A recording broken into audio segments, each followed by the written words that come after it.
Welcome to the Stuff and Things Podcast, your home for all stuff related to your favorite things in entertainment. Now, here are your hosts. Hello everybody and welcome back to Marvel Monday here on our podcast. We are the Stuff and Things. I am Sam, speaking about stuff, and Things is my partner in crime, it's Stephan. Hey, I'm here 2 weeks in a row. You haven't got rid of me. Hey, what up, buddy? I had a couple of emails recently because I said on one of our shows, and I don't remember which one, it might have been one I was solo, that I am running out of ways to open the podcast, and I feel like doing the same thing all the time is really boring. So a few people suggested I literally just vary the words and see if anyone picks up on it. So last week I did that, and yeah, loads of people picked up on it. Oh, really? Yeah, so I've just done it again, and I'm actually pointing out this time because you didn't pick up on it. No. I think you zone out. I think you literally wait for me to go, "Oh, Stephan," and then you go, "Now I talk." It kind of is, yeah. When you're doing that intro bit, I'm making sure I've got the right IMDb page up. I've got my drink to the side of me. Yeah. Phone's on silent. I'm doing the last minute checks, yeah. Yeah, well, basically, it was just like, yeah, hello everybody, this is the Stuff and Things podcast. Well, they know that, because the guy, our voiceover guy, just said it. So, I always think to myself, I've got to think of something more original to say. And so I've been varying it. I want to kick off the podcast this week talking about a little thing which happened with episode 2 of Moon Knight. So before we dive into episode 3, following episode 2 airing, the lead actor from Shang-Chi, have you seen this? No. Okay, so the lead actor is Shang-Chi, whose name, I believe it's Simu Liu, but I'm going to butcher that, so apologies for getting that horrifically wrong. He pointed out that the Mandarin Arthur Harrow was using was appalling, and said that, you know, Marvel should sack whoever it was who did the Mandarin teacher. We actually said in character, we actually said Arthur Harrow should sack whoever it is who taught him Mandarin. Now, I'm curious about this because I don't imagine Marvel would be overly happy for one of their big stars to criticise one of their shows quite so openly. Yeah. At the same time, you could easily build that into the character, that this guy is a cult leader and he's just walking around saying words and people are like, "Yeah, Arthur, yeah, good job, buddy." and no one's corrected him. But I don't know, it just seemed very odd. It just seemed like a really odd thing to happen. I don't think I've seen that with Marvel before. No, that's someone doesn't want another film. Yeah. Well, it does make you wonder. I mean, I think he's on pretty safe ground, to be honest, because Shang-Chi kind of smashed it globally, and as anyone who's watched Disney's release schedule for the last couple of years, they are desperate to crack the Asian market. Well, you know, the whole area is very much, including their latest Pixar film. Even that Disney have made all Asian-y. Asian-y. Yeah. Great, yeah, Asian style animation. Yeah. Yeah, I knew what you meant, buddy. I knew what you meant. How has this podcast not been cancelled yet? Well, is more to the point. But, yeah, it was because we've not done the Umbrella Academy Season 3 yet, that's how. Oh, yeah. So, this is Moon Knight Monday, Marvel Monday, and we are talking about Episode 3, and the title of the episode? The title of Episode 3 was The Friendly Type. Well done. I honestly thought for the first time in ages you weren't going to have that then. Nope, I had it. I just didn't remember what bit of paper I had it on. I'm very impressed. So, I want to... Do you want to start with... I'm going to give you two choice, okay? Start with a few nerdy bullet points from the episode, or do that at the end. Which would you like? Oh, keep the listeners waiting. Nerdy at the end. Nerdy at the end? Okay. So there's a couple of nerdy bullet points at the end. Don't let me forget. And I'm going to circle back. We don't even know how long this podcast is going to be yet. So at this point, we can't even say skip 2. Because, you'll have to keep listening. Yeah, we just talk. So, I'm going to jump around various scenes, much like my good pal Mr. Gimple from a different universe. And we're going to kick off with Layla's scene, which I think is the opening scene anyway, with her getting a new passport. Yes. I felt like there was quite a little bit in this scene. One, the casual nature that she's just getting a fake passport. That was very... it kind of speaks a little bit to who she is, I think. Is clearly she's part of the underworld. Yeah, not the first time she's had a fake passport made, that's for sure. Definitely. And also this person seems to have known her since she was a child, which would suggest that her father also perhaps moved around in nefarious circles, and she's basically been in this life her entire life. She talks about how she doesn't steal things because they're already stolen. So in her mind, she's just going around that line. Yeah. liberating them. And I also like the little detail of the fact that she gets a fake passport made with a couple of stamps already in it, just to make it look like it's already been used. Yeah. Oh yeah, you got to put the detail in. Yeah, you want a fake passport, you need it to look authentic. I also like the stealing line is quite a fun one. The show got heavily criticised for referring to a massacre in episode 1, which a lot of people deny ever happened, and those particular people review bombed IMDb and a few others to say the show's awful, all because of that one thing. Oh wow! When it comes to artifacts being stolen out of Egypt, I got to be honest with you, saying this with a British accent, I kind of just looking around like, who, me? We liberated a few things from around the world. Apologies about that. And then we cleverly hid these stolen goods in a thing called a museum.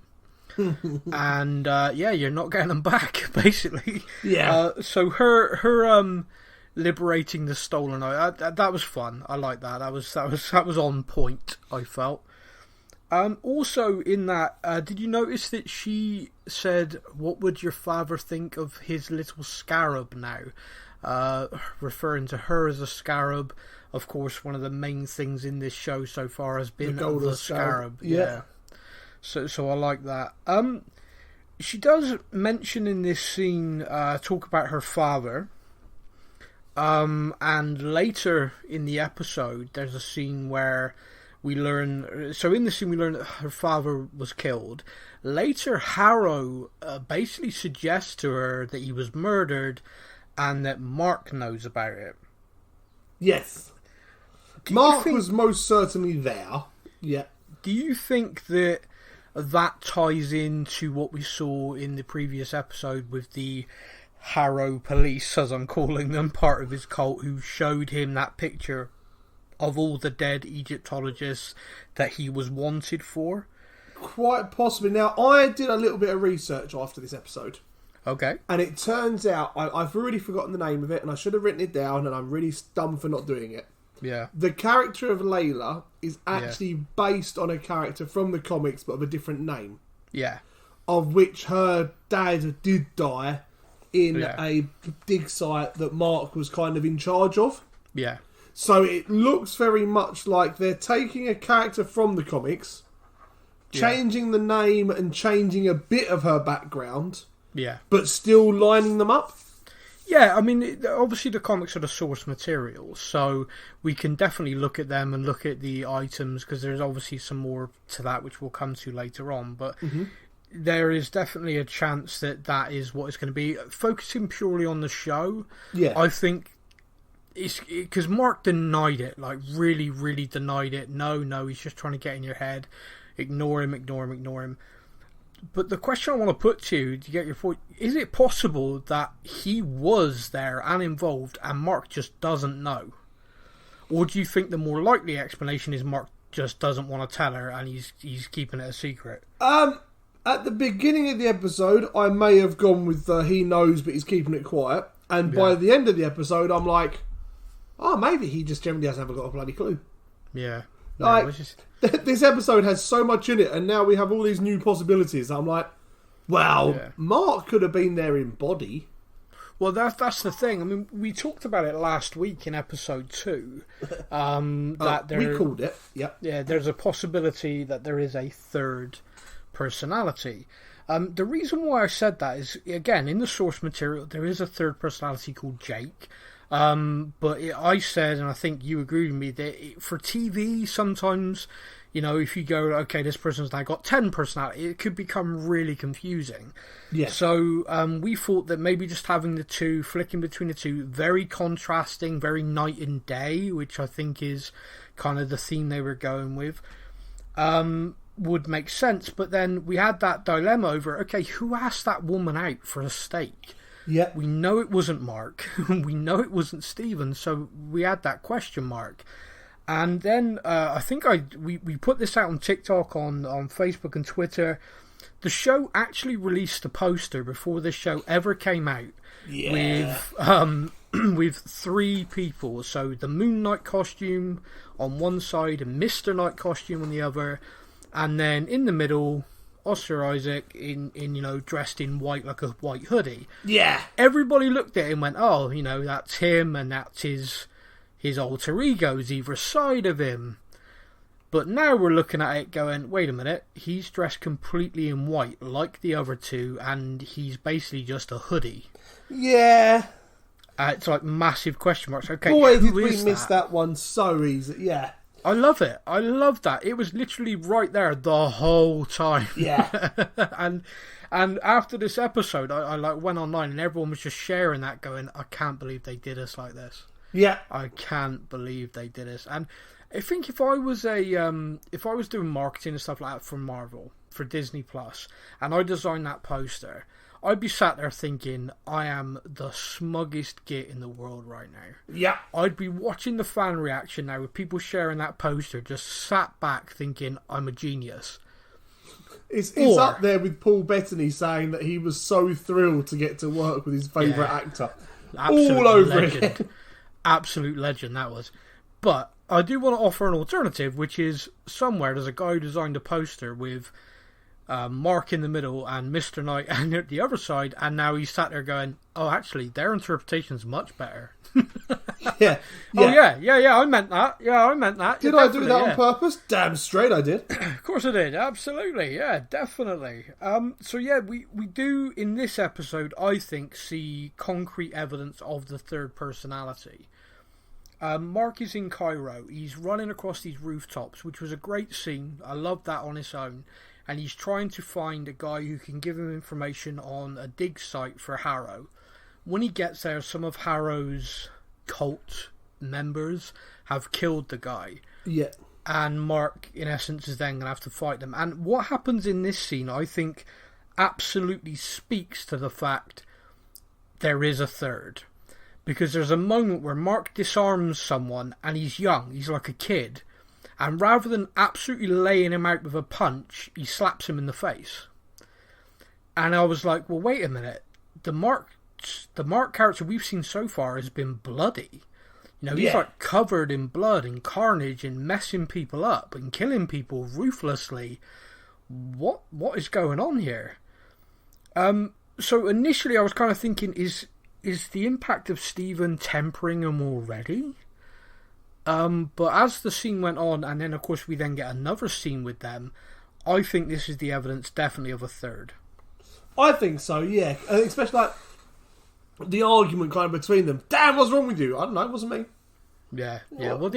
The Steven and Marc interaction, where basically Marc comes to covered in blood stabbing someone, and he blames Steven, and Steven's like, that's not me. I mean, Steven actually delivers one of my favourite lines in any Marvel show ever, where he says, if you're upset about the body count, stop listening to that bloody pigeon. That got me, man. That absolutely cracked me up. I mean, the best way as well, because it just works with the accent. If you're upset about the body count, stop listening to that bloody pigeon. You nailed it. It cracked me up. But we also have that scene. So, like I said, just to go through it then. So he fights these guys on the roof. Steven's trying to say to him, oh, don't do this, don't do this. I'll tell you actually one thing which made me laugh a lot. There's a guy with a knife, and he's doing all these knife tricks and everything. He's trying to be all intimidating, and he does this thing where he licks his knife. Yeah. And as he licks his knife, Marc just starts pummeling him in the face, punching him. And I don't know about you, and I don't know whether it was meant to be this or what, but it just reminded me of Indiana Jones. Yes, the whip around and bang. Yep. Yeah, the guy's doing all this sword, like, and the whole crowd are going crazy. Here's this guy with this badass sword. He just pulls his gun out and shoots him. Yeah. So this guy's doing all this crazy stuff with this knife, licks it, and just as he's doing that, Mark just starts hammering him, which is brilliant. I loved it. Yes. There were a few things in this made me think of Indiana. Obviously, just the scene of like the dig site, etc., but it was just the way I thought Mark carried himself felt a little bit Indiana Jones at times in this episode. I see the similarity on that, definitely. Yeah, but I like that. But yeah, so from that fight, Stephen kind of takes control. I think it's Stephen, and I want I'll tell you why I think it's Stephen, and I love your take to tell me why you think it might not be. So we see Mark black out like we saw Stephen in episode 1. So we see it from Mark's perspective this time. And he basically is now in a taxi. Yep. And he's in the taxi and he's on his way and he starts speaking to the guy and the guy says, now you speak Arabic. What the hell? And he's like, where are you taking me? So I'm taking you to the airport. And then he jumps out and spots 2 of the guys he was just fighting with, who, by the way, run from him saying, just leave us alone! Yeah, like, you nutter! Yeah. Who are you, you psychopath? Now, my initial thought on this was that it was Stephen, because Stephen wanted to get away from that confrontation. He didn't want to fight, he didn't want to get bloody, and the idea of him just running to the airport seemed very Stephen. Yep. But I could be reaching here, okay? Mm-hmm. Part of me thinks it might have been Jake. That's why these guys are now running, because they ran from Jake because of how much more terrifying he was. Because in the comics, Jake is a taxi driver. Yes. And when he comes to, he's actually in a taxi, which to me feels a little bit like... That sounds like a nod hint to me.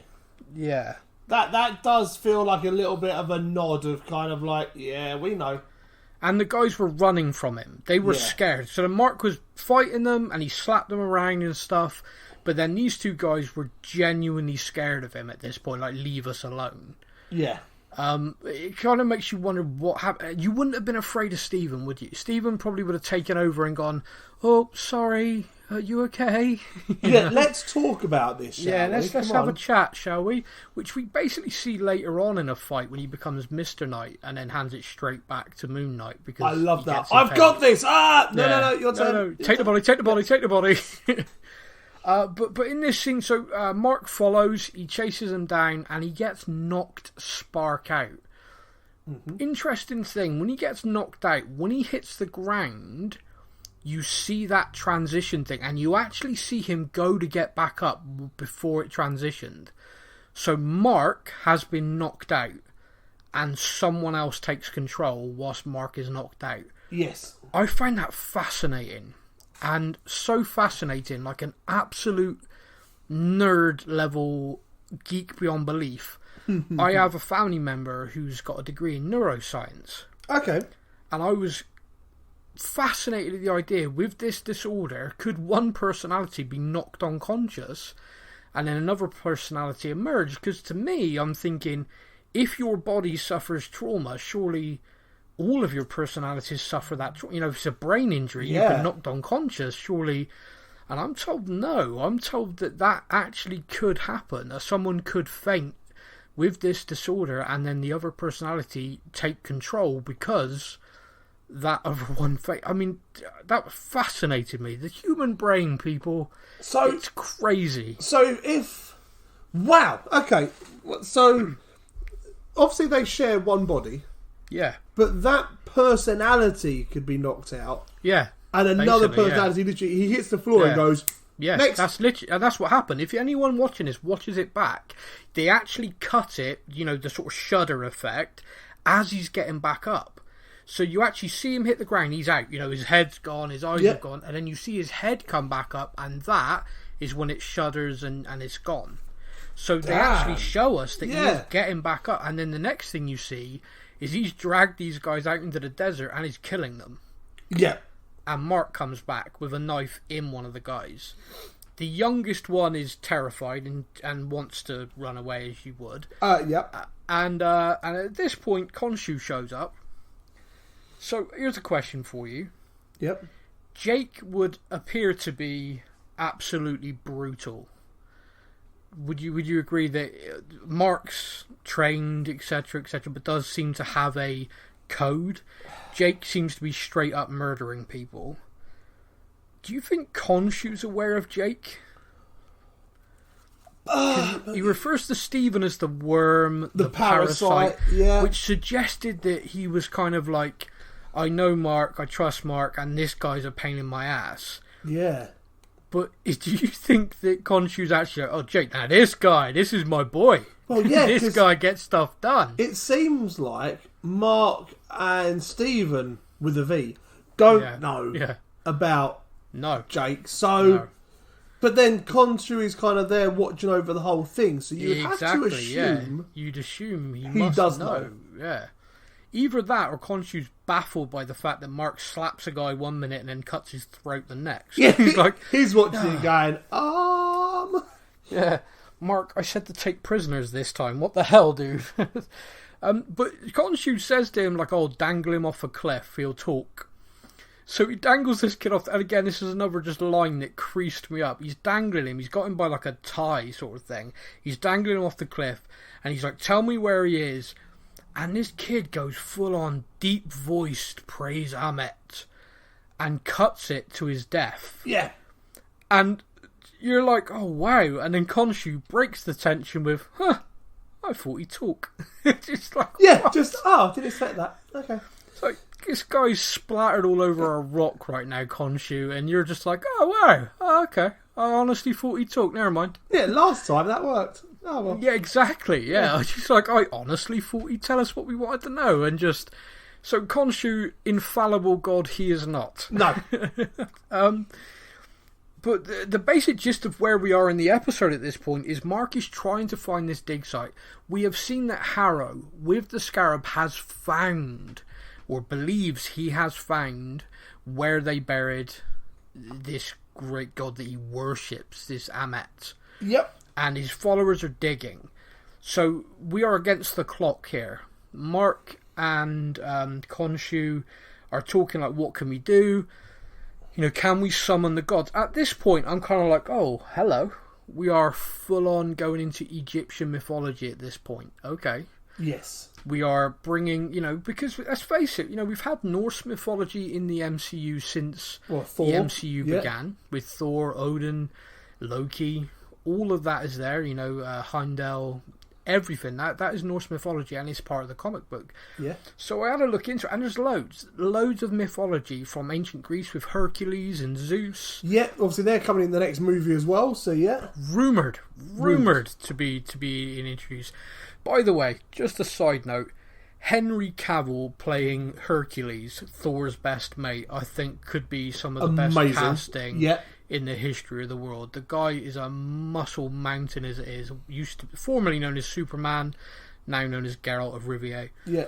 But yeah, the guy's just a hulking beast, and the idea of him being Hercules and Thor and their best friends, yeah, that cracks me up. Yes. Absolutely. The only person who I think body-wise would work better is John Cena, but he's now playing Peacemaker in the other universe. Yeah, so I think he's ruled himself out of that one. Also, acting ability, John Cena ain't it. No, purely on muscle-wise for Hercules. Yeah, purely physique, yeah. But no, acting-wise, being a parody and being silly, John's got that nailed. I think the MCU requires slightly better chops than that, but you know, maybe other people would disagree. But, so focusing back on this episode, Khonshu basically says that he was banished by the gods. He reveals that. And he says, like, to summon them risks their wrath. You know, if I summon them, I could be entombed in stone. At this point, obviously we see what that means later on. At this point, I'm just thinking to myself, that doesn't sound too bad. Yeah. What, like a little stone cell? I mean, you're Khonshu. You just leave, don't you? I mean, yeah. I don't. Yeah. Obviously, there's more to it. I'm thinking, but you know, what's going on? We also at this point get what can only be described as a little bit of a Marvel. Whoever wrote this, whoever set this up, loves leaving Easter eggs in the show. So, episode 1, Stephen arrives at the museum to see a little kid ramming litter into the Great Pyramid, the display. Mm-hmm. And he takes it off her and says, "Oh, so you're looking for a trash can?" And she says, "Why? It's not like there's anything in there." Mm-hmm. Flash forward to episode 3, where we actually get the inside of the Great Pyramid, which is where the summoning place of the gods. Yeah. So yeah, Marvel, what are you doing to us, Marvel? It's stuff like that means I gotta watch every episode 5 bloody times and analyse every line. Just in case you miss something that you think is throwaway, and then you go, no, it's Marvel, they don't do throwaway. You sods, yeah. Just a kid throwing litter away in a museum comes back to this. What the hell, guys? Yeah, they're good. They're annoyingly good. Or lucky. I do want to keep adding that. It's either or. It really is at this point. Yeah, and we all read far too much into stuff. That's why they do it. They say, we think they set up Easter eggs of pure genius. Yeah. It's not. It's Easter eggs of, I guarantee you, someone will make this into something. Yeah, you know how we've got that scene coming up where they're all summoning gods in a pyramid? Yeah. Have a kid use a pyramid as a bin. Yeah. Why would you do that? Watch Twitter. Yeah, Trust me. Watch the nerds go crazy. Yeah, it's Mephisto. Anyway, so we now have this situation where they're summoning the gods, and we get basically the gods' avatars are there, not the big blue guys. The kind of human representative of the gods. Mark being the avatar for Khonshu, and he's chatting to a few. I can't think which god it is now. It's gone clean out of my head. It's not Harrower. No, it's the other one. Wait there, I will look it up quickly whilst we're here. You look it up whilst I keep talking, and basically Osiris. Was it Osiris? Iris. I don't know. So basically, speaking to the avatar, one of the gods, and she basically says to him, like, "Oh, have you ever done this before?" And he's like, "No." She's like, "Okay, well, it's going to be a bit weird, but go with it." That's it. Yeah, go with it. Oh, okay. And then we see that the gods actually inhabit the avatars to speak to each other. And clearly the other avatars have been doing this for quite some time because they're fairly relaxed and you just hear the gods' booming voices come out of them. Yeah. But Mark, clearly never done this before, clearly is not comfortable with this, and whenever Khonshu speaks, he basically has his eyes looking around all over the place like he's shocked that his body's moving without his say-so. Yeah, what is happening? It's like he is arms by his side. It just looks totally unnatural. I want to say what a brilliant actor he is, because you totally buy into the fact he is speaking involuntarily. Yes. Which what an amazing thing to do. What an amazing thing to portray. I wouldn't even know where to begin with that, and he's done that brilliantly. Yeah, he's one of those actors. So, hats off to me is that... No, not hats off to me. Hands up with me, even. Yeah. Everyone was amazed that this guy got the part in Marvel, and everyone's like, he's an amazing actor, he's incredible, fantastic. I have to be honest and say, I looked through his filmography and I'm like, apart from Star Wars, I didn't know him from anything. Yeah. Oh, really? Yeah. You didn't even watch him in X-Men? I haven't seen Apocalypse yet. I kind of stopped. In that case, I stopped before it got to that part. Well, that's actually not a bad standalone film. No, but yeah, like I've looked through his repertoire, and I'm like, yeah, I got Star Wars, and that's it. So when everyone was like, can't believe they got him, I'm like, yeah, right, it's Poe from Star Wars. He wasn't amazing, okay. Marvel have kind of got all but one casting correct so far, so I'll let them have it, and we'll see what happens. Yeah. And I'm watching this, and every episode I'm like, this guy is a hell of an actor. Yeah, he is. Like, every scene, you're like, wow, okay. Yeah, no, it is amazing. I'm generally blown away by him, because the way he can convey the toughness of Mark and the softness of Steven scene to scene. Yeah. Is phenomenal, because it's the same guy wearing the same outfit. And yet, there's a scene in this where Mark is angry because he knows he has to rely on Steven. He's like annoyed by that. Yeah. And he hands it over to him. And we don't see that shudder effect, because I think the shudder effect is to show a kind of aggressive takeover, if that makes sense. Yes. When he relinquishes it willingly, it's just a nice transition. And he changes, he's got his jaw tense, and he changes that. His eyes change, like he widens his eyes, softer. He does all of that with his face, and you're like, that's Steven. Like how has he done that? Yeah. How has he been able to portray to us, like, I am Marc, now I'm Steven. You know, we knew. We didn't need the shudder effect. We didn't need anything else. We could pick up on it. And then, of course, he speaks, and it's like, wow, you've gone from your normal speaking voice to this accent, and you've done it seamlessly. Yeah, and phenomenal. Yeah. Absolutely phenomenal. Fair play to him. So back with this scene with the gods in this chamber, they're speaking. They call Harrow there to speak. Now, this confuses me. Okay, bring it on, because I'm possibly with you on this. We obviously spoke after watching the episode. We spoke to each other, so we've kind of discussed this a little bit, but I want to bring it onto the podcast as well. So, Harrow being brought over to it. Now, part of me is like, okay, we have a god here accusing this guy of trying to release another god. Yeah. So I'm like, okay, as he was an ex-Avatar, potentially they would bring him in. Like, if it was Mr. Smith off the streets, I'm assuming they wouldn't bring him into the temple with all the gods. But as he is an ex-Avatar, I can understand maybe they would have brought him in for questioning. See, this was my thinking was, like, because he was a former Avatar of Khonshu, we don't know how that relationship ended. We know that Khonshu was banished at one point. Yeah. And I do wonder if perhaps they were separated by the other gods, because Harrow seems to say a lot, like, you know, I was tortured by him, I was abused by him, I was this, I was that. But one of the things that hasn't come up yet, and I do wonder, how long ago was that? How old is Harrow? Yeah. Because I'm kind of looking at this and I'm thinking to myself, if he was the Avatar, does he age when you're an Avatar? Do they age and then do you swap them as the gods? I'm just sort of looking at it. Happy retirement. Bye bye. Yeah. Yeah. I'm just wondering if he was the Avatar from ancient Egyptian times all the way up to recently, and then all of a sudden this guy's got like 300, 400, 500, 2,000 years worth of memories from Earth. He'd undoubtedly be one of the most powerful men on the planet just from sheer knowledge of history. Yeah. And he does allude to a few things where he talks about, Hitler, he talks about all these things. And now, of course, you could just be referencing history, but I don't know. Now I'm looking at it, I'm wondering, is he referencing these things? Has his opinion on humanity and the need for this god, because he has witnessed all of this?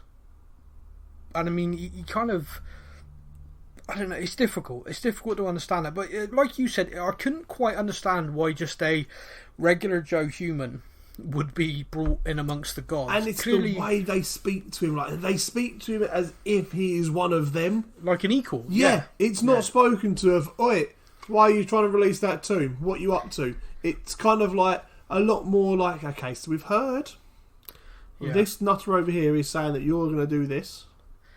Explain it to us. So, what you've just said then, I think is a little bit of subtext to this scene, and this nutter over there. I think when you just said that, then you're actually referring to Khonshu because of the way they treat him.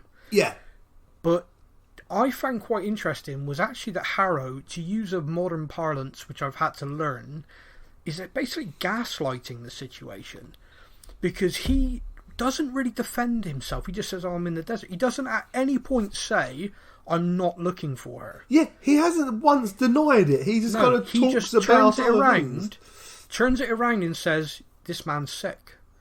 This man doesn't even know his own name. This man is, ill.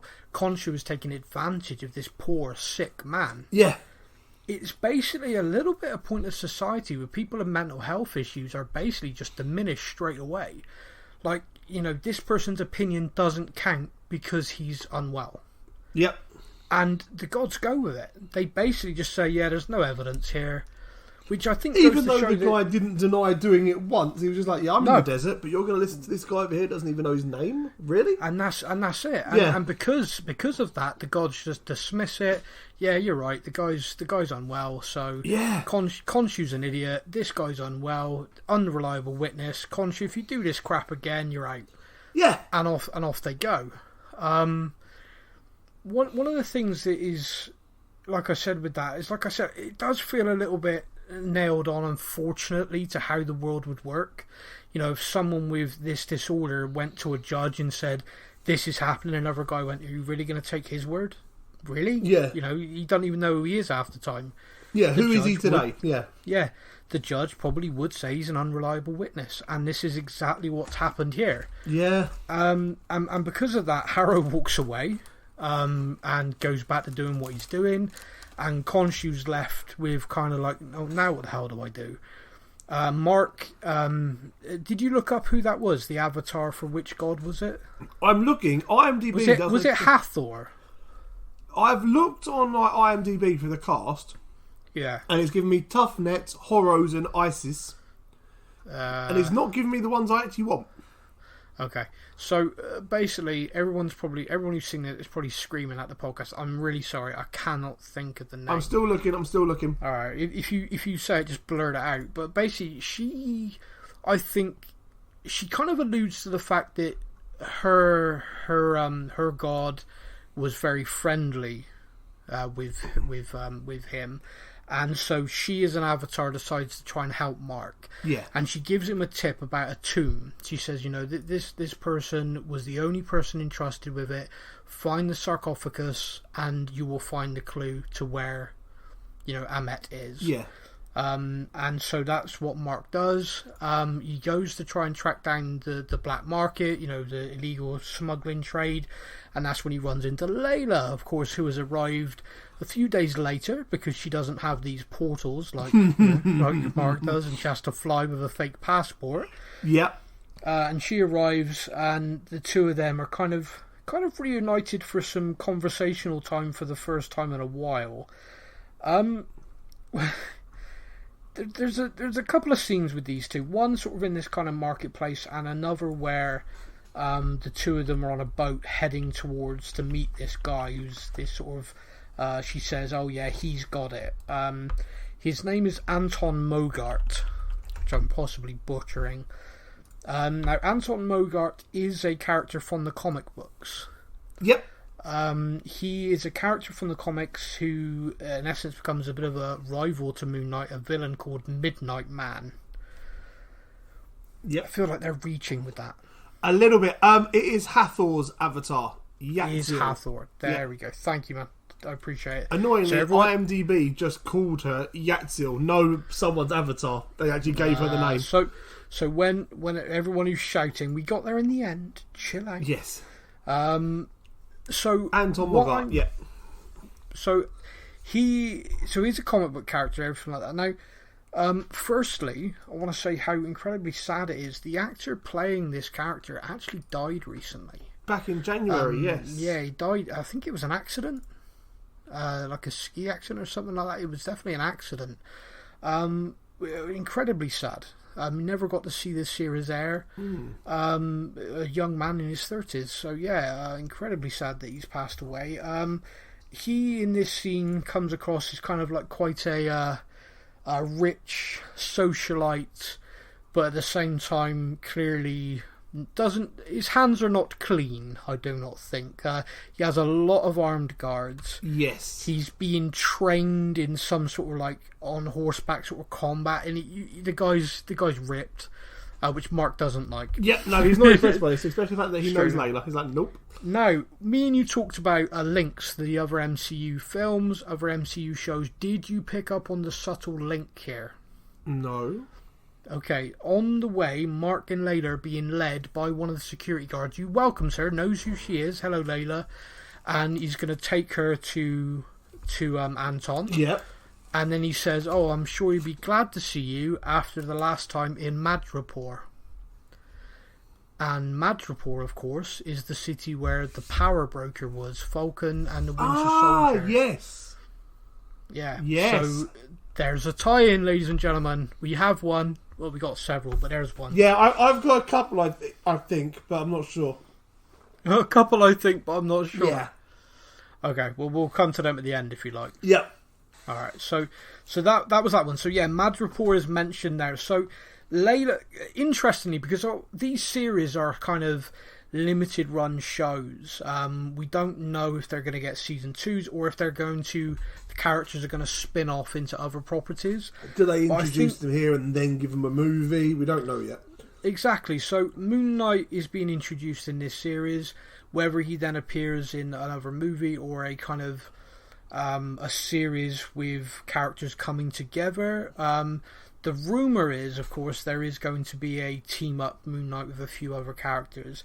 But Layla, for example, the fact we've now had Madripoor mentioned, the fact that she's kind of a black market dealer, could we see her again? In that kind of setting. We've got other series where we know that the power broker, aka Sharon Carter, is going to appear, Armor Wars, etc., etc. So we've got a lot there. There's a lot to come. So these characters are being introduced. Maybe there won't be a Moon Knight season 2, but I certainly don't think it's the last time we're going to see It's them. like there's not going to be a Hawkeye season 2, but we're going to have Echo. Exactly. It's going to be that sort of thing, it looks like. Yeah. Yeah, I think so, I think so. But they do go and meet this guy. Marc and Layla are allowed to go and look at the sarcophagus.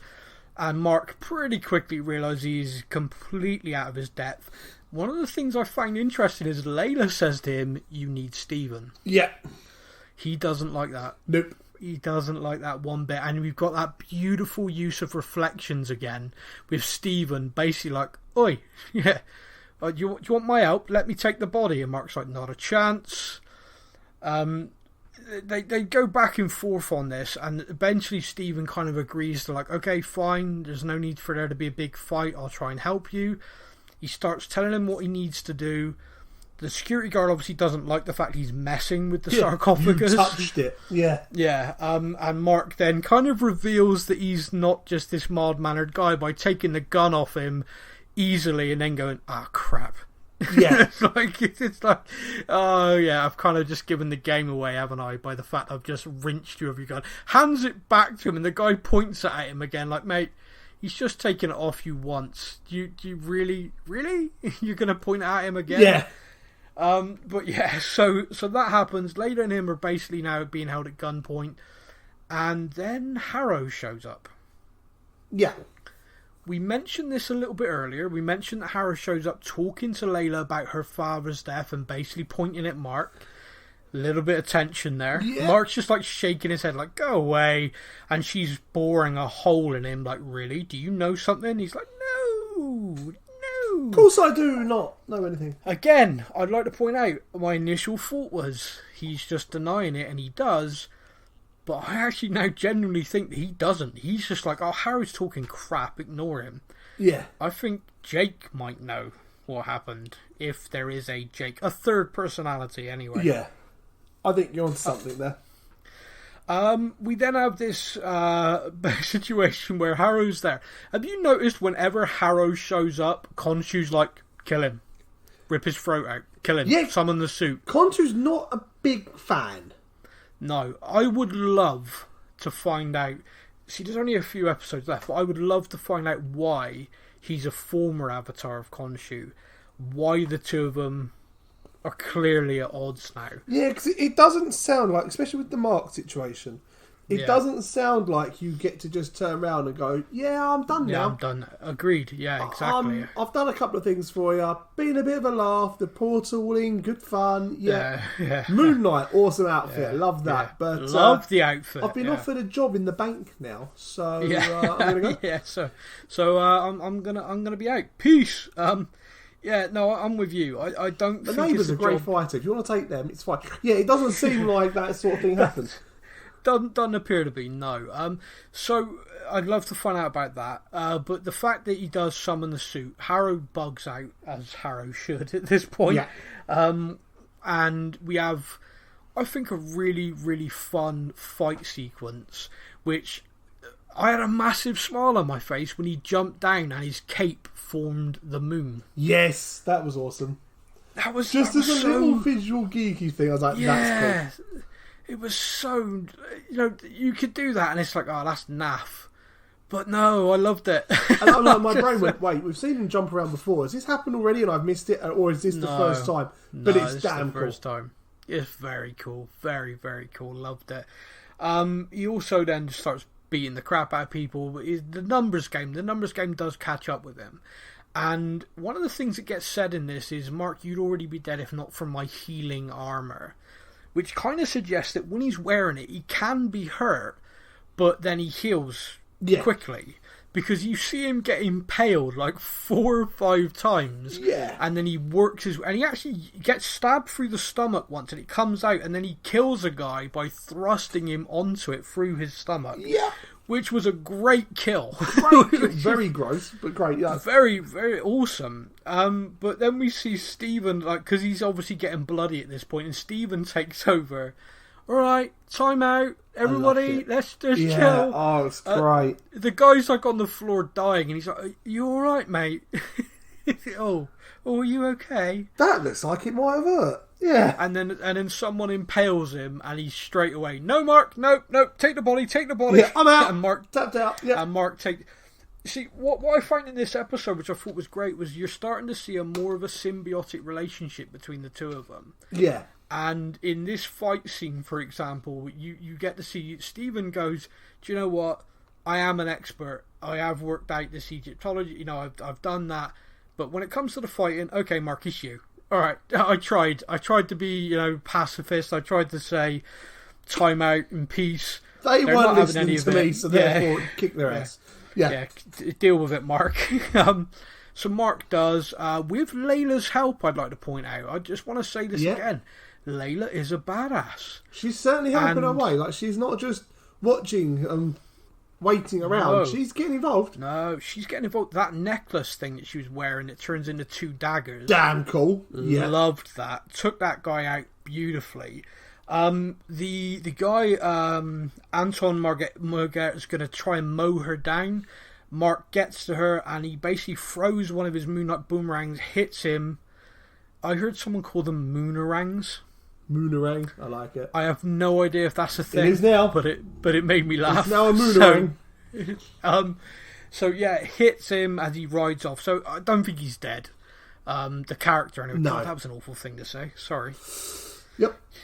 Yikes. Yeah, everyone listening knew what I meant.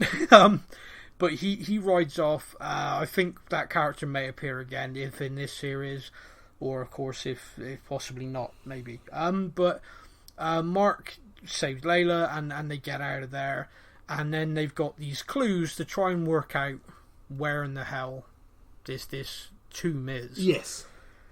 And again, Layla's like, "You need Stephen." And he's like, "No, I don't. I can work out stars. It's fine. Stars doesn't match." Mark gets cranky. Yeah. He hands it over to Stephen, and we get to see this amazing scene where he just transfers. I want your opinion. I think Layla has not wrong wording, but I think Layla feels an affection for Stephen. I think if she got to choose who she was married to, I think she'd be married to Stephen. Just an interesting thing, because you wonder how much of a personality shift it is from Mark to Stephen, or how much of it used to be combined before something happened that fractured it. Does that make sense? Yes. Like, does Mark have a softer side like Stephen anymore, or is Mark's softer side now Stephen? That is Stephen, yeah. Yeah. Because it's interesting, because his whole demeanour, everything, the way he talks, everything's softer spoken, everything's calmer. Yeah. Everything, it's just like, okay, I've done this. And the way he explains it, honestly, it was like an ASMR recording. He's like, I do this, I do this, I do this, I hold it up, there it is. Like, and she's just sat there like, wow, that was crazy. Yeah. And they hold it up, and she's like, great, well, I can do this. And he's like, no, because the guy who did this, it was 2,000 years ago, and stars have moved, we're kind of screwed here. Yeah. Until Khonshu decides that, do you know what? I can maybe help with that. This was a bit that got me. Okay, because she has an iPad. Yeah. Google. Yeah. Surely surely there is an app or something somewhere where she could have typed in and found a constellation of stars from that time. Like, you're telling me there's not an app out there somewhere? I honestly don't know, because I don't know that how would we know? Like, since satellites and everything and telescopes began, we have charted the night sky and recorded it, and that data's all available. Yeah. I guess smart people could go, okay, we've charted the sky for 500 years, here's the drift. So if we take that back, we can roughly estimate where things would be. But Khonshu's going, yeah, I can do it. I will tell you exactly where it is. Now, this leads me to a second point that me and you have spoken about. Yeah. About I did have this circled for the end. Yeah. But, okay, we'll go back to the end. Yeah. We'll just because I think. Yeah. Because I think one of the things about this is he changes the night sky. He takes the night sky back 2,000 years. Yeah. He has to have Moon Knight helping him, or Mr. Knight, as it is in this instance. Just copy what I'm doing. Okay. Yeah. And by the way, the interaction with Steven's Mr. Knight was far more calm, far more placid, far more appreciative. You know, Worm, Parasite in episode 1. Here he is in episode 3 talking to him like an equal. Yeah. And even says to him, Stephen, they're going to encase me in stone for this. Tell Mark to free me. He's entrusting him. He's speaking to him like, okay, you know, you are of use. You are not a parasite, a worm. You are part of this now. And hopefully you'll be able to fix this, because if not... And hopefully, or I'm screwed. So he turns the sky back, Layla's able to chart everything, and unfortunately the other gods, obviously because he does this, do then encase him in stone. And so Khonshu's got... Now, with Khonshu gone, you see Mr. Knight's mask vanish. Yes. Is he no longer able to draw the powers of Moon Knight? Mr. Knight? I was going to ask you the same question. Yeah, I'm guessing so. I'm guessing that's what that means. Well, I mean, we're going to find out in the next episode for sure, because you know that's going to come up. Summon the suit! Yeah, can't. Yeah, summon the suit. I've got boots and gloves. That's all I've got left. Yeah. Yeah, well, that'd be funny. Actually, like, I've got one glove, smack. Hit him with that. Yeah. So yeah, that could be very funny. So that's that. So we're going to have to sort of put that to one side. The other part is... Okay, we'll come on to this now. Me and you talked a lot about this, and the fact that the MCU, via Eternals and via Moon Knight alone, forget everything else for a minute, the planet Earth, inside the MCU, has been wrecked. So we know that a celestial burst out, creating a brand new mountain, if you like, that reaches the sky on Earth. Yeah, now if we're talking purely on water displacement, we're ignoring the earthquakes from the planet core being ripped open by a celestial coming out of it. Yeah, ignoring volcanoes, just pure water displacement. We've wiped out half the world. We are talking tsunamis of epic proportions. Yeah. Now, could you backsell this with Doctor Strange going, "Oh, hang on, yeah, done." Yeah, could you? Because what I mean by that is we see him in the Avengers Endgame, and he's there holding back the water.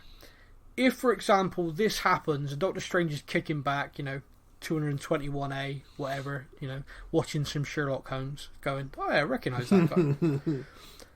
And then someone, the news breaks in, "Oh, this has happened, and there are tidal waves going around the world, zibbity bobbity boo." Dealt with. Yeah.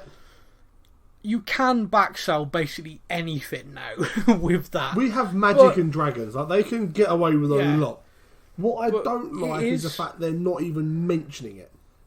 But it's the fact that with this, when he turns the... Because I saw someone do a whole video of, so the Earth's gone back 2,000 years. Yeah. And I'm like, no, that's not what's happened. He's just displaying the sky. And they're like, well... How's he done that then?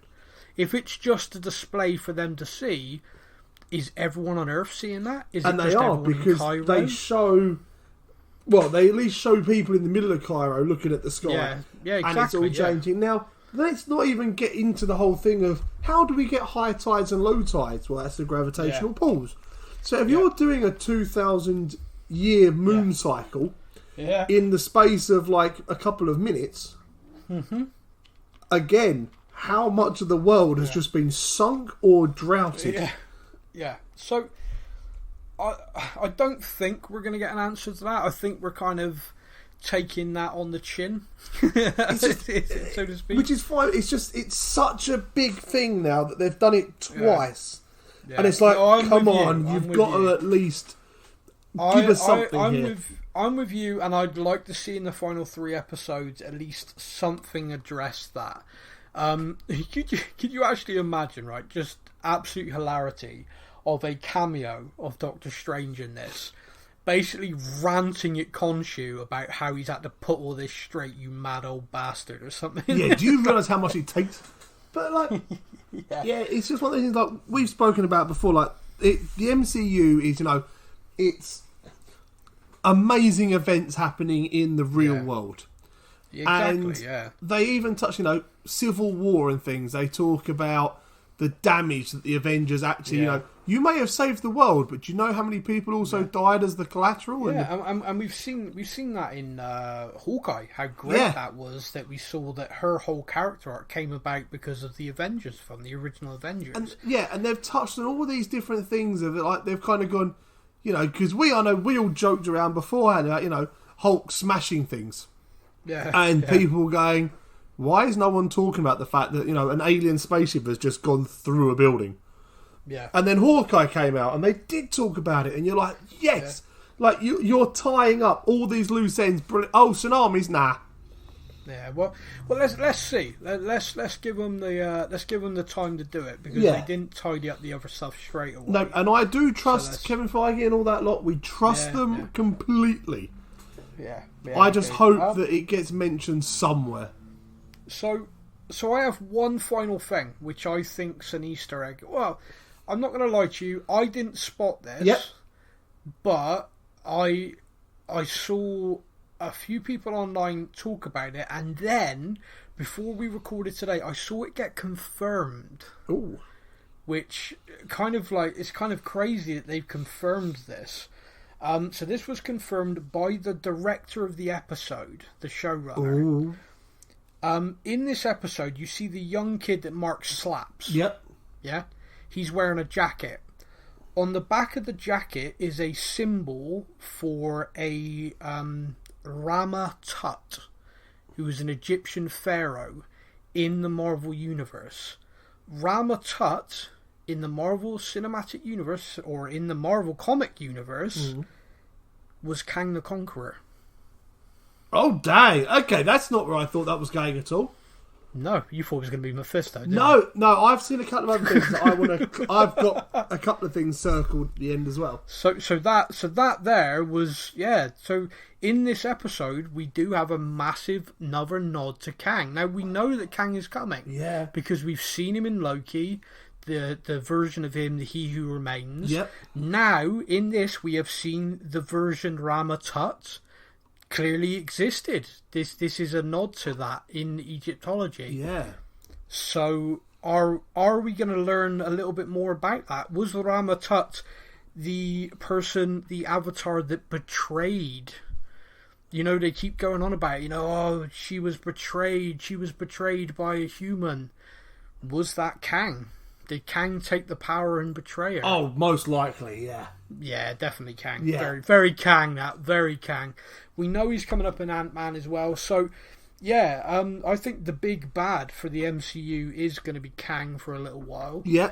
And we're seeing these little nods and hints to show that he's been there. And they did that for Thanos. They gave Thanos little bits here and there, so yeah. Yeah, so, yeah, man, what were the things that you spotted? So, when they're in the pyramid...